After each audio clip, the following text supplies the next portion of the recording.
La stratégie que je vais te présenter aujourd'hui, moi-même je l'utilise depuis peu de temps sur ma chaîne et j'ai pu remarquer que les dernières vidéos que j'ai publiées en utilisant cette stratégie font beaucoup plus de vues qu'auparavant. Alors j'ai pu constater ça dans mon YouTube Studio, dans mon onglet analytique, mais je me suis également amusé à faire la moyenne de mes 4 dernières vidéos, la moyenne des vues, et si je veux trouver une vidéo avec des vues similaires, enfin plus de vues, je dois remonter au minimum 2 mois en arrière. Et je suis pas quelqu'un qui publie une vidéo par mois. Si tu me suis depuis longtemps, tu le sais. Je publiais il y a pas longtemps de ça 3 vidéos par semaine, donc un très gros rythme. Donc ça te donne un petit peu une idée de la puissance de cette méthode. Salut à toi, c'est Pierrick de Influence Web et aujourd'hui la stratégie que je vais te présenter, c'est la stratégie recommandation de vidéos. Donc que ça soit via les fonctionnalités de navigation ou suggestions de vidéos, les deux rentrent, on va dire, dans le même panier. Voilà. Et donc tout d'abord, si tu as du mal à différencier fonctionnalité de navigation et suggestion de vidéo, la différence, elle est très simple. Fonctionnalité de navigation, c'est quand tu scrolles sur ton fil d'actualité YouTube, on va dire, et suggestion de vidéo, c'est quand tu regardes une vidéo et que YouTube, te suggère pour la prochaine vidéo. Mais quoi qu'il en soit, pour moi, les deux rentrent dans le même cadre, à savoir les recommandations YouTube. Alors, comme je te l'ai dit, la stratégie reste la même que ce soit pour la première ou la deuxième configuration, mais on va dire que pour la suggestion de vidéo, il y a une toute petite différence, mais je vais te l'expliquer dès maintenant. En fait, quand tu es suggéré par YouTube, la logique, c'est que YouTube propose une vidéo qui va compléter la vidéo que le viewer est en train de regarder. Donc, si ta vidéo peut compléter la vidéo de l'autre vidéaste, tu vas être suggéré. Voilà, on va dire que déjà, ça part de là. Et du coup, si tu veux être suggéré, on va dire de manière un peu plus forte par YouTube, ce que tu peux faire, c'est que à la fin de ta vidéo, tu recommandes une vidéo d'un autre youtubeur dans ta thématique qui va venir compléter ta vidéo. Et donc là, tu dois te dire, mais attends, qu'est-ce que tu me racontes? Tu me demandes d'envoyer du trafic sur une chaîne concurrente. Moi, je veux du trafic sur mes vidéos. Oui, mais attends, il va y avoir un effet boule de neige. En fait, le fait d'envoyer du trafic sur l'autre chaîne, YouTube va se dire que les chaînes sont un petit peu liées, entre guillemets. C'est pas du tout le cas, mais en fait, vu que tu vas envoyer du trafic là-bas, YouTube va commencer à suggérer tes vidéos sur la chaîne où tu auras envoyé du trafic. Après, attention, ce n'est pas une méthode 100% certifiée, mais tu auras beaucoup plus de chances d'être suggéré de cette manière-là. Donc en fait, encore une fois, la stratégie, que ce soit la première ou la deuxième config, est exactement la même, mais si tu veux plus miser, on va dire, sur la suggestion de vidéo, tu as plus tendance à essayer de te lier avec une autre chaîne dans ta thématique pour pouvoir être suggéré sur cette chaîne-là. Et en plus, si elle a une plus grosse audience que toi, c'est tout bénef parce que l'audience que tu vas pouvoir obtenir sur tes vidéos sera plus importante. Voilà. Donc ça, c'était pour les suggestions de vidéos, la petite subtilité au niveau de la stratégie.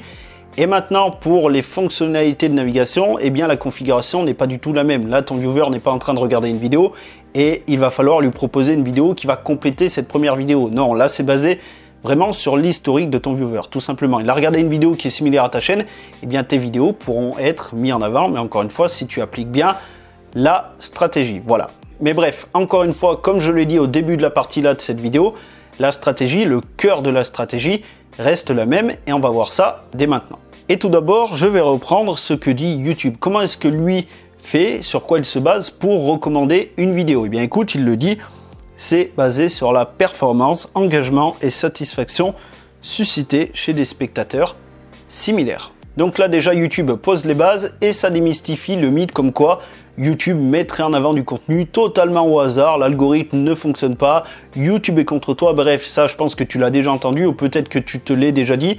Personnellement, je me le suis déjà dit dans le passé. Bref, voilà, on s'est tous déjà dit, l'algorithme est contre moi, il ne veut pas mettre en avant mes vidéos, mais non. YouTube le dit lui-même, quand il recommande une vidéo, il se base sur la performance générale de la vidéo. Donc franchement, soyons totalement honnêtes, l'algorithme de YouTube est tellement poussé et a tellement évolué depuis des années qu'il ne laisse aucune place au hasard. Si une vidéo est recommandée par YouTube, c'est qu'il y a une bonne raison, c'est que pour YouTube, c'est une bonne vidéo à recommander parce qu'elle a des performances, comme je l'ai dit, de manière générale, qui sont bonnes, tout simplement. D'ailleurs, ça me mène directement à la question de la semaine. Est-ce que tu penses que YouTube est contre toi? Réponds-moi comme d'habitude très honnêtement dans l'espace commentaire. J'ai hâte de voir les réponses. Alors petite parenthèse très rapide, si tu as remarqué que le plan avait un petit peu bougé, c'est normal. J'ai dû changer la batterie de ma caméra, mais bref, revenons au cœur du sujet et revenons sur ce terme de performance d'une vidéo. Parce que oui, quand on parle de performance pour une vidéo YouTube, ça va un petit peu tout et rien dire finalement. Donc je vais te donner 3 points qui définissent si une vidéo YouTube va être mise en avant ou non dans les recommandations. Et donc le premier point, c'est la régularité. Peut-être que là, tu vas dire, mais attends, qu'est-ce que la régularité vient faire là-dedans? Parce qu'on parle uniquement de performance d'une vidéo. Oui, mais pas que, le créateur compte aussi. Et en fait, YouTube accorde sa confiance ou non. Et en fait, plus tu vas être régulier sur la plateforme, et plus YouTube va te faire confiance et se dire, ok, ce créateur, il est bon, il est régulier, on peut lui faire confiance, voilà, simplement, comme je l'ai dit. Et du coup, on peut propulser plus facilement son contenu. En fait, il aura beaucoup plus de facilité à te mettre en avant s'il voit que tu es sérieux dans ton contenu, plutôt que si tu arrives de nulle part, ou au contraire, que tu n'arrives pas de nulle part, mais qu'un coup tu publies, je sais pas moi, 20 vidéos dans le mois, après tu en publies 2, bref. Tu m'as compris, la régularité, ça fait partie de tout ça, de la performance, on va dire, d'une chaîne plutôt qu'une vidéo, et ça joue énormément dans le fait d'être mis en avant par YouTube ou non. Ensuite, passons à la seconde chose, et celle-ci, elle concerne vraiment la performance de ta vidéo, pour le coup, c'est l'engagement. Est-ce que ta vidéo pousse à l'engagement, donc les likes, les commentaires, bref, est-ce qu'elle suscite de l'intérêt, au-delà de l'engagement? Si tu as du mal avec le principe de l'engagement, il faut que ta vidéo suscite de l'engagement, sinon YouTube va se dire elle n'a pas l'air de plaire tant que ça, parce que oui, il y a le watch time et ça on va y venir, donc la durée de visionnage de ta vidéo, mais il y a aussi l'engagement. L'engagement, ça compte pour être mis en avant par YouTube et être mis en avant de plus en plus, mais ça, c'est la transition vers mon troisième point. Et pourquoi est-ce que le point numéro 2 fait la transition parfaite vers le point numéro 3? Eh bien écoute, le point numéro 3, il dit quoi? Il dit que tu dois proposer à ton audience ce qu'ils veulent voir, ce qu'ils aiment. Et en fait, plus tu vas proposer du contenu qu'ils veulent voir, et plus l'engagement, il va monter. Parce que si tu proposes tout un tas de vidéos que seulement une minorité de ton audience va voir, l'engagement va être faible, et du coup, ça te montre par rapport aux données, par rapport aux vues de la vidéo, que ce que tu proposes ne plaît pas à la majorité de ton audience. Quand je te dis que tu dois proposer du contenu qui va plaire à ton audience, c'est ça, c'est que tu es le maximum de personnes qui viennent regarder ta vidéo à la sortie. Parce qu'en fait, comme je le disais dans de précédentes vidéos, YouTube va prendre ta vidéo, la proposer à tes abonnés. Donc déjà, si par rapport à tes abonnés, il y a de bonnes réactions, voilà, les gens cliquent, regardent la vidéo, s'engagent avec le contenu, YouTube se dit, ok, l'audience déjà, ça leur plaît, ok, pour ça, pas de problème. On va la proposer à un deuxième groupe, troisième groupe, quatrième, et en fait, c'est comme ça que tu as l'effet boule de neige et que ta vidéo gagne des vues, gagne des vues, gagne des vues, gagne des vues, pardon, j'ai accroché le gagne des vues, et qu'elle peut péter, on va dire, du jour au lendemain, entre guillemets. Et donc, si je résume les 3 points qui riment avec performance d'une vidéo, c'est régularité, engagement de ton audience, et du coup, c'est lié avec le troisième point, proposer du contenu que ton audience veut voir pour que ça soit propagé de plus en plus par YouTube. Voilà, donc là, je pense qu'on a vraiment posé les bases, tu as des fondations solides, et maintenant, on va passer à la partie suivante où on va parler contenu à proprement parler, et du coup, avant qu'on passe à cette partie-là, je t'invite à liker la vidéo si elle te plaît, c'est ce qui m'aide à propager mon contenu, voilà, moi-même, à de plus en plus de personnes. L'engagement, comme je te l'ai dit, participe à la recommandation de YouTube. Donc si tu t'engages avec ma vidéo, forcément, tu m'aides à propager mon contenu. Je t'en remercie. Bien, donc comme je te l'ai dit dans la partie précédente, on a posé les bases et maintenant on va parler vraiment contenu. Et la base des bases, quand on parle de contenu, c'est quoi? C'est d'avoir une bonne idée de vidéo. Et là, je sais très bien ce que tu es en train de te dire. Tu te dis, mais attends Pierrick, tu nous racontes que il suffit d'avoir une bonne idée de vidéo pour être mis en avant pour YouTube, pour voir son contenu proposé en recommandation YouTube. Eh bien oui, je te le dis, il faut avoir une bonne idée de vidéo, pardon. Une vidéo c'est bien, mais une bonne idée c'est mieux. Une bonne idée de vidéo, tout part de là. Et j'espère que tu as bien retenu les derniers mots que j'ai prononcés, tout part de là. Parce que oui, tout part de là, tout part d'une bonne idée de vidéo. Mais cette bonne idée de vidéo, il faudra la sublimer. Et c'est là en fait où de nombreuses vidéos meurent parce que, la bonne idée, elle est là, mais elle est mal exécutée, elle est mal sublimée. Parce que oui, pour trouver une bonne idée de vidéo, c'est pas si compliqué que ça. Soit tu questionnes ton audience ou tu testes des vidéos et tu vois celle qui marche et tu essaies de proposer du contenu en lien avec ça. Soit tu regardes ce que fait le marché, ce que fait la concurrence, ce qui marche avec la concurrence, tout simplement. Donc l'idée de vidéo, la bonne idée de vidéo, tu peux la trouver sans trop de problème. Le problème, là où ça pêche, très souvent, c'est dans la sublimation, on va dire, du projet, de la vidéo. Bref, tu m'as compris. Et on va en parler dès maintenant. Et donc, pour que tu comprennes bien ce que j'essaie de te dire quand je te parle de sublimer tes bonnes idées de vidéo, je vais illustrer mes propos avec quelque chose qui n'a rien à voir avec YouTube, mais on va le rapporter à YouTube, t'inquiète pas. Donc, admettons que tu aies une pizzeria, mais une pizzeria qui soit dans une impasse, pas dans une grande allée, dans une impasse. Tu as beau avoir la meilleure pizza du monde, si personne ne passe pour découvrir ta pizza, personne ne va la connaître. Pour YouTube, c'est un petit peu la même chose, c'est même parfaitement la même chose. En fait, dis-toi que la pizzeria, c'est ta chaîne et la pizza, c'est ta vidéo. Bref, sur ce, on va refermer la parenthèse pizza et on va revenir à ce que je connais, à savoir YouTube. Et donc, pour sublimer ta vidéo, la base de la base, c'est quoi?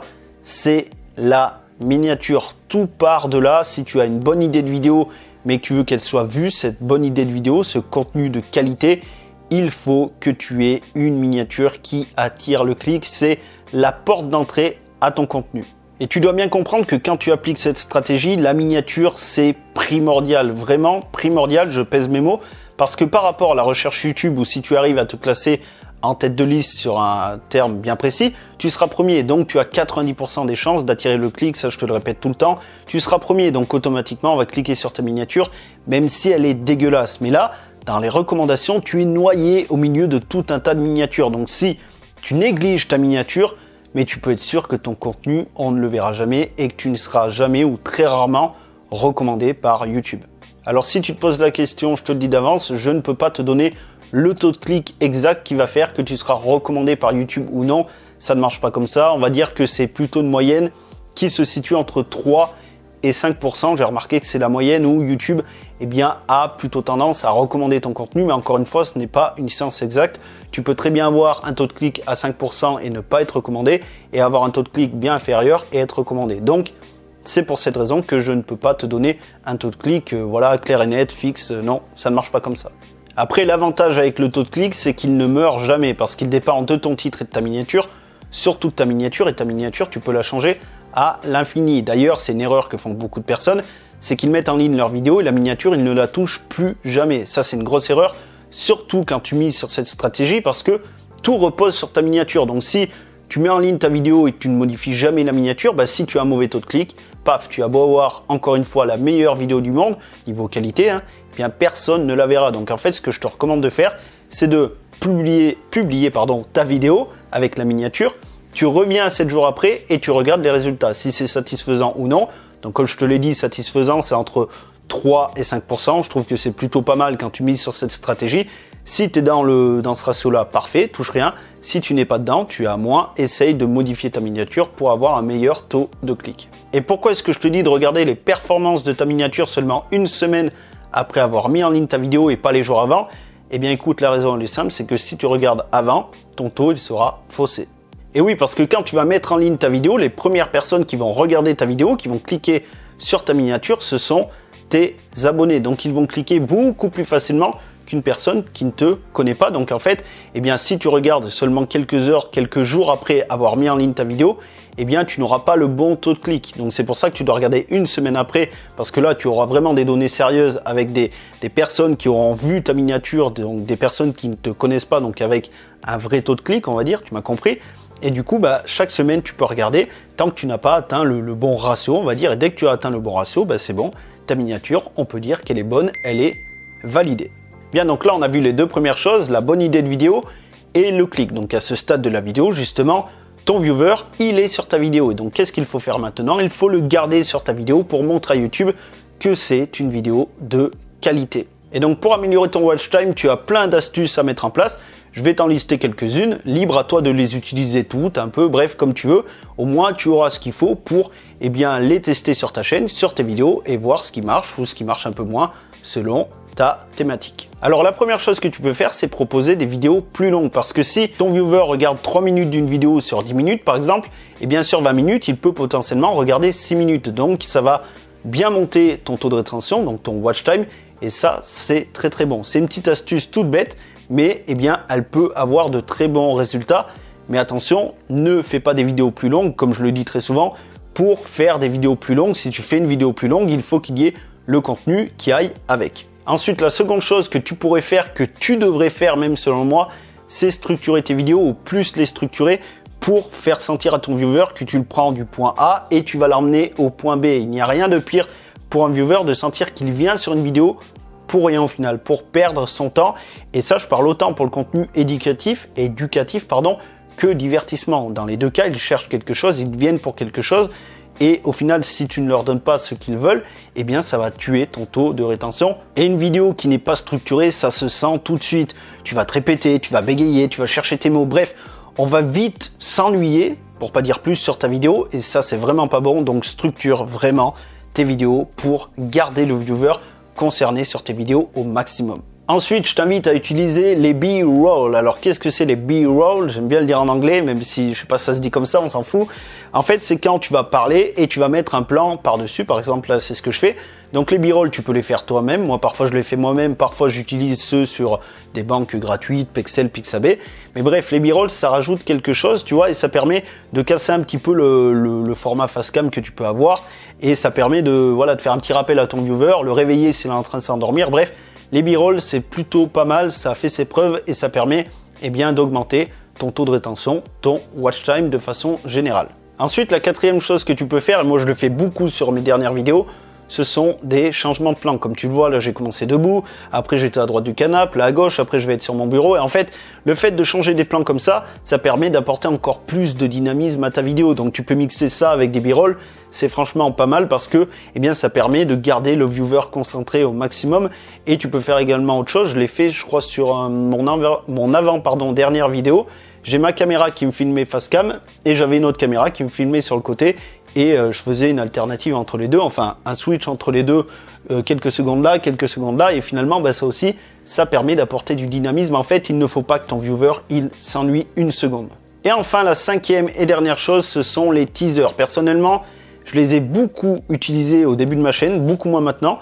Peut-être que je les réutiliserai d'ailleurs parce que c'était plutôt efficace. En fait, je prenais une partie de ma vidéo, donc la partie la plus efficace, non, la partie avec la plus de valeur ajoutée.